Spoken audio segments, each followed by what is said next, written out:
उद्या महाराष्ट्रातील सर्वच नगर परिषद नगरपंचायतींचा निकाल जो आहे तो लागणार आहे। आपण सध्या चाळीसगावच्या नगर परिषदेची ज्या ठिकाणी मतमोजणी होणार आहे त्या ठिकाणी आपण उभे आहोत। आपण बघू शकतो की आता या संपूर्ण मतमोजणीची तयारी जी आहे ती या ठिकाणी आता पूर्ण झालेली आहे। याच ठिकाणी चाळीसगाव नगर परिषदेची मतमोजणी जी आहे ती पार पडणार आहे। एकूण 16 टेबल या मतमोजणीसाठी लावण्यात आलेले आहे। आपण बघू शकतो की याच टेबलवर ही मतमोजणी जी आहे ती खरं तर होणार आहे। आणि एकंदरीत या ठिकाणी उमेदवारांचे किंवा या ठिकाणी उमेदवार स्वतः उपस्थित या मतमोजणीला असणार आहे।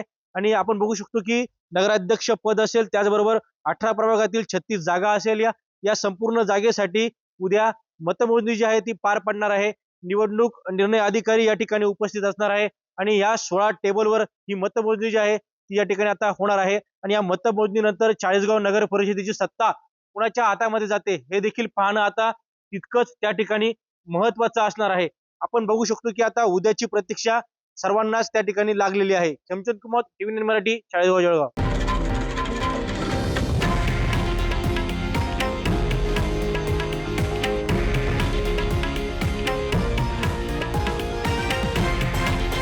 हे आहे देशातील नंबर 1 न्यूज नेटवर्क आणि आपण पाहत आहात टीव्ही 9 मराठी, एकमेव।